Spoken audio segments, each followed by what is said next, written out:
Nous ferions bien de revenir à la Bible de nos jours.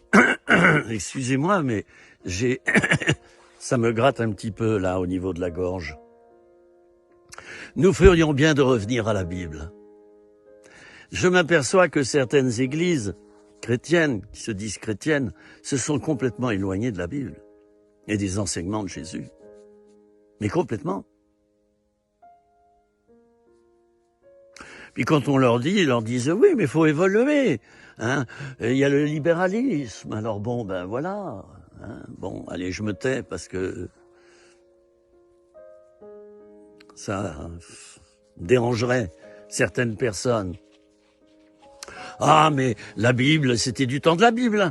Mais depuis, ah tiens, comment se fait-il qu'il est indiqué à la fin de la Bible que celui qui rajoutera, retranchera quelque chose à ses écrits, qu'il soit anathème, c'est-à-dire attention à lui. Oh, mais certaines églises ont rajouté plein de choses, des traditions. D'ailleurs, Jésus a dit, vous annulez la parole de Dieu par votre tradition. Vous l'annulez, vous la rendez caduque. C'est Jésus qui l'a dit du temps de son vivant quand il était sur la terre. Il y avait déjà l'Ancien Testament, une partie du moins des écrits du Nouveau Testament. Il y avait le rouleau d'Ésaïe. Jésus on a lu une partie d'ailleurs dans une synagogue. Ah, mes amis, certaines églises retranchent les choses de la Bible.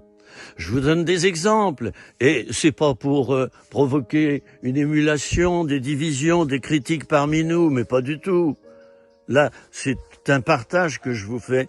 Il y en a qui disent que les dons spirituels, ça n'existe plus de nos jours. Les songes et les révélations, ça n'existe plus. Donc on a affaire à un Dieu muet, n'est-ce pas? Ah, tiens, c'est curieux. Mais on ne connaît pas la date où il est devenu muet. Il ne parle plus au travers des hommes. Hein. Voilà ce qu'on a décrété dans certaines églises. Et donc Dieu ne parle plus dans certaines églises. C'est tout simple. Parce qu'on ne lui donne plus la parole. On ne lui permet plus de guérir, on ne lui permet plus de toucher. Le parler en langue, qu'est-ce que j'ai pu entendre? C'est démoniaque, c'est le démon qui s'exprime. Mais mon ami, mais c'est grave ce que tu dis là, vérifie les choses avant de dire de telles paroles. Vérifie. Hein? D'abord, tu n'as pas été appelé à juger. Hein? Voilà. Hein? Mais à discerner avec amour.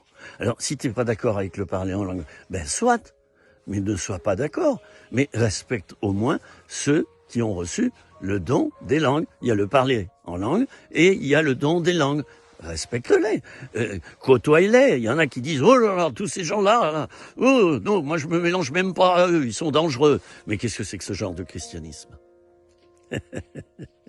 Tout cela, c'est dit dans l'humour, hein. C'est dit dans la bonté, dans un esprit bienséant. C'est pas dit dans un esprit critique négatif, car il y a deux sortes d'esprit critique. Il y a l'esprit critique positif. Par exemple, tu te dis, tiens, il manque un bouton là, à ce gilet que j'ai. Voilà. Tu émets une critique là. Ton gilet, il a un problème. Voilà. Ben oui. Mais c'est positif ça. C'est pour que tu recouses un autre bouton. Et puis, il y a la critique bassement négative. Hein? Destiné à détruire. Hein, alors le gilet, on dit, il manque un bouton. Je le jette à la poubelle. Allez. Mais non. Il y en a qui font pareil avec les êtres humains. C'est un SDF, c'est de sa faute. Il n'avait qu'à faire attention. Il n'avait qu'à bosser comme moi. Moi, j'ai bossé, hein. J'ai travaillé, moi, dur. Puis lui, il est SDF. Puis il faudrait que je lui donne 1 centime d'euro. Non, mais ça va pas la tête. Mais oui, il y a des gens qui pensent comme ça. C'est vrai qu'il y a des profiteurs. On est bien d'accord. Il y a des profiteurs. Mais il y en a, ils ne donnent jamais aux associations. Ils ne donnent jamais pour que le cancer soit guéri. La mucoviscidose, etc. Enfin, la liste est longue. Il y en a plein d'associations. Emmaüs, les petits frères des pauvres.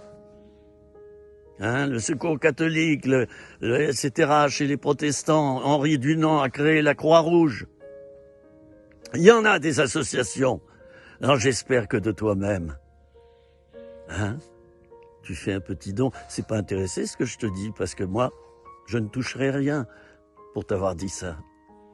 Hein? Je te demande de verser à ceux qui bossent pour sauver des vies. Voilà ce que je te demande de faire. C'est une demande, hein? Gentillette, regarde, j'ai le sourire, non? Hein? Est-ce que je te fais les gros yeux? Non. J'espère que tu fais en sorte qu'il y ait des petits prélèvements automatiques, 5 euros, 10 euros, pour telle association, chaque mois. C'est pas beaucoup, 5 euros. Ah oui, tu vas t'acheter 3 paquets de clopes dans le mois, hein? 30 cigarettes, hein? Ah non, mais tu vas pas verser 3 euros à une association qui va aider les pauvres. Réfléchis. D'accord? Tout ça, c'est pour te faire réfléchir. C'est pas pour te juger. Hein? Surtout pas.